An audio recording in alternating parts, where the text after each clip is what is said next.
Welcome back to Barn Songs. Tonight I've got Jim Bachmann and Josh Williams. Jim Bachmann and the Day Drinkers. How you guys doing? Good, man. How you doing? Doing all right. We'll get some of that. We'll get some ambient noise, Again, welcome. It's getting for some reason it feels warmer now than when you guys showed up like an hour and a half ago. I can't beat it. Those long as the sun's not hitting you. I don't know if it's all the hot air in the barn. We filled up some of that with hot air. Yeah. So what are you guys gonna play? Waiting on the train. Should we do that one? Sure. All right. Is that an original or a cover? It's an original one. Yeah. Cool. Yep. What's it about? Just waiting on shit that you hope's gonna happen. Yeah. You don't know if it's gonna. Yeah. So we're still waiting for that train. Yeah. How old of a song is it? A couple years old, 2-3 years old maybe. Yeah. Which means it's probably 5 or 6 years old. Yeah, right, when you actually started work on it. Yeah. Cool. Do you want to elaborate at all? Like, I don't want to get too personal, but anything particular? No, it was just, just one of those things that says in there, these days are all the same, just like every day you wake up and you're like, keep trying to do something. You're like, you think it's coming. Yeah. And you hope it does. Well, yeah. Well, and that couldn't be any more appropriate. No doubt. Than right now. That's our quarantine anthem. Yeah. Waiting on a train. Cool. So Josh was saying earlier, you guys have known each other a while. At least elementary school, yeah. 4th grade. We have picture proof of we got somewhere picture. around there. Yeah. It's one of the worst pictures ever. Josh looks cool as shit in it. He's got a tight, flat top. Yeah. See, that's got to be a flyer or something, right? How long have you guys played together then? Like off and on? What's it been? 3 years? 2 years? Yeah, 3 solid years. Yeah. Okay. Yeah, but we've known each other forever playing. Because you were Searchers, right? Yeah. And that was like 10 or 12 years ago. Yeah. That we kind of reconnected. Well, how long have the Day Drinkers, how long has that been? I know I saw videos of you floating around online with some other maybe prior projects. That was the thing. I used to, I recorded all this stuff and I played all this stuff on it like late 2000s, so it was kind of just terrible. Right now it's terrible. And it was going to be called Jim Bachmann and the Schizophrenics. Okay. But as things go, that's a terrible name. The world's woke now. Yeah, you can't do that. Yeah. Maybe in 2007, 2008, but not now. And then I wrote a song about day drinking, and then we just figured we called the band the Day Drinkers until we came up with something better. Yeah. We're still, yeah. Nothing better has come along. So here we are. It's a good. I've heard a bunch of different versions. There's Day Drinkers everywhere. Well, there was the band Rate and Flagstaff. Yeah. I don't think they're together anymore. They're called, what are they called? The something gentlemen. Playboys. Something Playboys. Yeah, right. Yeah. They're cool dudes, man. We met them. It was one of those things, we had the same band name. So you're like, what's up, bro? And you're like, hey, if we lived in the same town, we'd be friends. I think they got a gig. We'd all be in I the think same they got band. a gig because... I don't know about all that. I don't know about all that. I'm saying about all that. Alright. But yeah, so we're still, we're talking about calling the band, your name and the something and something. So that's why Jim Bachmann and the Day Drinkers happened, because there's day drinkers everywhere. Yeah. Well, who can't relate to that? That's right, yeah. Especially now. I think most people's best experiences drinking are day drinking. Right, nothing good happens after midnight. Exactly. It's funny because you grow up and you're like, yeah, it's bullshit. Yeah. But the older you get, you're like, they were onto something. I got shit to do. Yeah, you drink till 6, have a big dinner, and pass out. Yep. Not too bad. Cool. So let me ask you. So Josh, you've been in the band 3 years. Is the writing collaborative, or is it? I mean, obviously it's Jim Bachmann and the. So you know what? It's been, for the most part, it's been stuff that I've written. Mm-hmm. We were talking about that. There's a couple things we haven't done yet as a band. Well, the first one was practice in the garage, and we did that 2 weeks ago. We did that. It was like 110 in the garage, and we were out there doing it. And then the other one was just write a bunch of songs together. We played a bunch of songs together. I mean, just countless hours doing it. And somebody would throw out an idea. Sometimes they stick, sometimes they don't. But yeah, that's the next stage.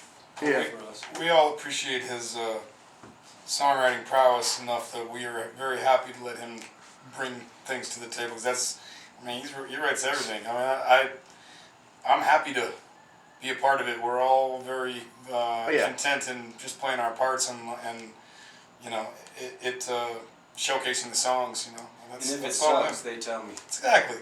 You gotta have that. Yeah, you know. The honesty. Yeah. This is a compliment, but then I want to kind of take it down a peg just because I don't want to sound, you know, like a fanboy or something. But you're one of the few people I think in Phoenix where, like, obviously you're a really good guitar player, but then you're also a really good songwriter. And that too many times it's one or the other, right? And even then I still am like, well, the songwriter wins, right? But it's refreshing to see somebody that's like, well, I've put a lot of time in on playing the guitar, but I've also put a lot of time in on like the actual craft of writing songs. Your songs don't feel like they're built just to showcase guitar playing. You know what I mean? Right. You know, where sometimes I just feel like that's a thing. Well, I have a hard time playing something once, let alone twice. You know what I mean? So like the Right. guitar part, I appreciate you saying that. I mean, I would argue with you on the guitar part. I've been arguing with him for 3 years about it. But yeah. So, you have 3 records out? We've got two available. There's two available right now, and talking about getting some more stuff out here pretty soon. And is forthcoming? Will there be like a Day Drinkers record? Yeah, man. We've got a bunch of songs that we play with the band that have not been recorded that we want to do as a band, and some that we have, you know, that we want to get down because we played them live. It's, you know, totally different than how they're recorded. Yeah. So that's kind of the next thing. We've got a bunch of live gigs that had real nice recordings that we're talking about doing that, putting out something like that. But I kind of want to hit the studio and do it. Cut it live? Yeah, for the most part, you know, touch up whatever needs to be touching up. But I mean, that's just kind of what we do. Yeah. So. Yeah. Cool. Cool. Do you guys have any imminent plans? Obviously, with, you know, everything going on, everything's touch and go, but. It's kind of wide open right now. I mean, you know, gigs are coming back a little bit right now, but who knows what that's going to be like. Yeah. You know, nothing to plan on. Yeah. I mean, we've got the only thing that's probably set in stone are we play at Roosters one weekend a month. Yeah. And they opened this morning at 8 a.m. and they're guns blazing already, so I don't think those are going anywhere. Good for them. Yeah. I'm waiting for the drummer to say they're back. I think they were talking about maybe Friday. As soon as they opened, I went and I saw the Longspurs, and since then, like, I used to work around the corner, Yeah. so I'd be there like once a week. They make the best Impossible Burger in town. So, yeah. I can't. You watched the August Mainly Hour? Have you caught any of that? I caught some of it. I think I got shitty internet, and it'll Get a little, yeah. kind of glitch out. It's fun. I like how cheesy it is with like the studio audience and the yeah. Hopefully they're going to continue to do that after the restaurant opens. That's kind of the plan. It's cool. Yeah. It's cool. It's unique. It's cool that there's a place like that you can build something around. Right. You know what I mean? Like, it seems like they're trying to do a little bit more than maybe some of the other venues in town where it's just roll through on a Friday night. You know. Right. Yeah. I like the idea that there's a place that's like, you know, like you can go to Yucca one night and it's Sky. You can go to, and that's cool. You know, there's punk rock, there's metal. If you go to Dirty Drummer, it just always has the same feel. Right. And no matter who's on the stage. Yeah. You know, I don't know if it's the paneling or the fact that it feels like it's out of a late 70s Clint Eastwood movie, but. I know, that place is perfect. I love that place. Yeah. Yeah. Good We sound. were actually supposed to play there, last Friday, I think. Yeah, last week. You guys get those alerts on your phone, like, oh, I forgot that gig was canceled. The phone's like, no. Been a You're lot supposed of those. to be there at 8 Been a lot o'clock, of those, yeah. Over the last 2 months. Yeah. It's probably a little depressing. Yeah. I don't know. We talked about it earlier, have you gotten, like, musically been creative because of the, you know? Kind of, man. I don't know how many weeks into this thing we are, but the first week I was just like, all right, I'm gonna get 9. Shit.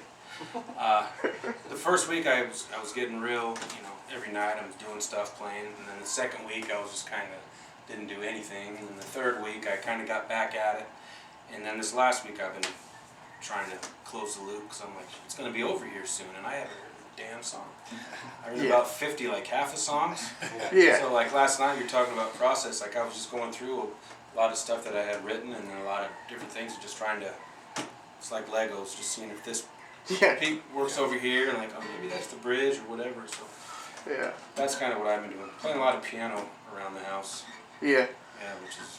Do you find that affects your songwriting? Because I mean, obviously, piano keys are different. Yeah. You know, B and C, like it's different than guitar. It helps me connect the dots a lot on the guitar because I know a little bit, like enough to make me dangerous, but the piano definitely helps a lot with that. And there's weird things on the piano, like funniest thing, I learned Uptown Girl on the piano. Yeah? Yeah, right? I'll even say it on the camera. I learned Uptown Girl. And that's a crazy song. It does all kinds of weird shit in there. And then you try to take it to the guitar and you're like, I don't know. Right. You'll Yeah. never hear me play it out, ever, but I mean, I can play it for you. Come to my house on the piano. We'll put that on the calendar. Yeah. We'll do a barn song episode in your living room. Bring my piano over. It seems like having a piano would be good, a cathartic instrument. For some reason, in my head, I'm like, I just want a piano so I can sit at it on Sunday morning. Oh yeah. I'm not absolutely. particularly religious, but it seems like, you know, It fills up the house with sound, you know. Something. And my kids play. yeah. Kids just bang around on it. So all of a sudden you'll be doing something in the yard and you'll just hear like piano playing. It's freaking perfect. Yeah. A lot better than hearing Fortnite or whatever they could be doing, right? Yeah. Yeah. Cool. Well, I always like to end these things with just a this artist or this artist kind of thing, right? And I feel like you guys are both sort of more, you know, like obviously we're playing things that are country, folk, whatever related, but obviously the stuff you listen to goes far beyond that. So the two I'm going to throw at you, I don't even know that you like either of these bands, but in my head they'll forever be connected for multiple reasons. So the two I'll throw at you, this one and this one, Jane's Addiction, Red Hot Chili Peppers. Which and why? Well, I had Blood Sugar Sex Magic came out when I got my driver's license. Yeah. That was it, you know, like Under the Bridge was like, that was a crazy guitar song kind of our generation, I guess, you know, for that time. So It's sort of like a 90s Stairway to Heaven. yeah, it's wild, isn't it? You know what I mean? Like, Yeah. I listened to them more than Jane's Addiction. Jane's Addiction was one I would be looking at the CD, and I always had it. I almost bought that thing so many times. I never bought it because it was like $17. And I'm like, I know these two songs. I'm like, I don't know, man. It was economics. Buying CDs back in the day, you know. Sure. I'm like, I don't know, because so many times you get burned, and I wish I would have bought that one. I never did. I guess it would be Chili Peppers. yeah. Yeah. Okay. Well, Blood Sugar Sex Magic, that song to this day that's a bad Right. jam. You know. Yeah. Some of that That record was like, there were like 30 songs on that record too. There's a lot of them. It's a big, it's a long album. Yeah, economics once again. Yeah, right. Bang for your buck. Yeah, right. Yeah, it's like two records in one, really. They Yeah. only charge you what, Oh yeah, a record and a half. I can totally remember doing it. I can remember doing the same thing, going to like a Sam Goody or whatever it was in the Northeast, and I wanted to get a Husker Du record, and I didn't know anything about them other than I probably was gonna like this band. And looking at one with 10 songs, and then I look at Warehouse and it's got like 19, and I'm like, well, So odds are I'm gonna like, you know. Josh, what are your feelings, Jane's Addiction, Red Hot? Jane's Addiction. I'm a huge Jane's Addiction. But I saw you kind of give him a look, and I thought you might have different I was feelings. just that's again a big part of my my high school years. Yeah. I mean Jane's and Nothing Shocking. I mean, those Yeah.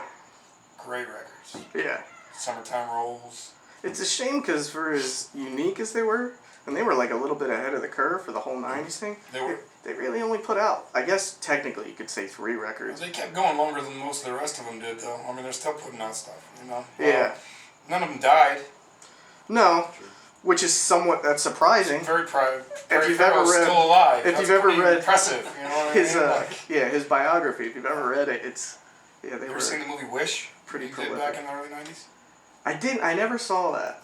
I don't necessarily recommend it. The island thing with the wondering if you've seen it. Santorian, yeah.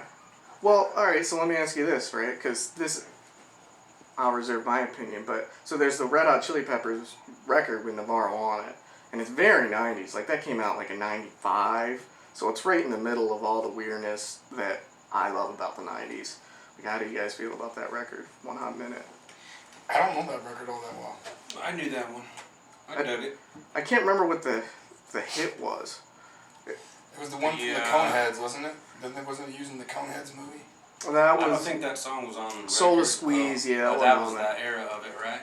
That was Navarro, I think. Yeah. And then they had, what else was Navarro? Navarro did Roller Coaster, right, for the Beavis and Butthead. That was kind of the end of it. That one, like that, the record you're talking about. Like, remember, well, so this is what happened, and I had a credit card. I worked at Circuit City, and they gave me a credit card. And they started selling CDs, right? Right. Just buy CDs. Like $1,200 worth of CDs when I was 16 years old. You know? Like, Still gotta pay that one off. Yeah. But yeah, that's how we ended up with that one. Yeah, One Hot Minute. Yeah. Cool. So Jane's Addiction, Red Hot Chili Peppers. I love Chili Peppers too, don't get me wrong. Yeah. I was big into Jane's for a long time, so. Matter of fact, I was playing around with Summertime Rolls on the guitar this morning. So. Yeah. Yeah. Cool. Nothing else sounded like those dudes. No. You know, like thinking back, like I can't believe it. I never bought that record. Like Jane's Addiction. Yeah, because I think they're great. You know, I just never had. Yeah. I never had one of the Steve damn Perkins albums. is a highly underrated drummer. Oh, he's a badass drummer. Highly underrated. Is it Eric Avery, the bass player? Yeah. He was killer. Yeah.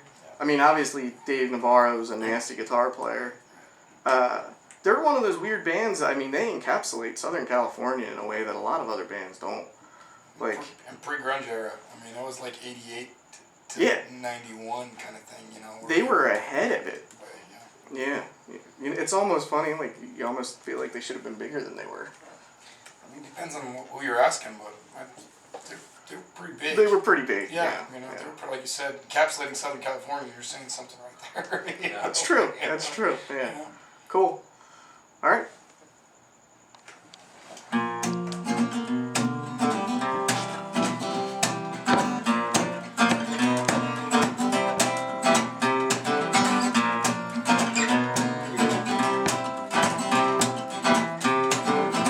Well, I've been waiting on this train. Yeah, and I don't know if it's coming back again. Getting on it, yeah. Just a little hard to pretend. These days are all the same. Yeah, something gotta shake it look for a while. Running out and running out, yeah, running out of time. Oh, by here it comes somewhere down the line. And I keep waiting on this train. Waiting on this train. Yeah, there was a time I didn't care how many I let pass. Knew ain't nothing was far away. But each day slide fast now, faster toes lag. Rules are changing in my waiting game. These days are all the same. Here's something's gotta shake it loose for a while. Yeah, running out of time. Oh, here it comes somewhere down the line. And I keep waiting on this train. Waiting on this train.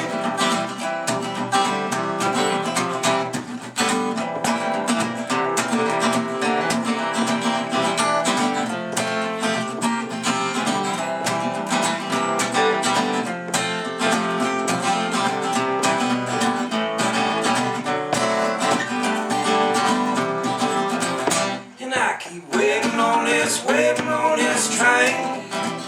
But I don't think that it's gonna get here today. If it doesn't soon arrive, I don't know how long I'll survive. Gonna have to find some other way. These days are all the same. Here's something gotta shake it loose for a while. Running out of time. I hope I hear it come somewhere down the line.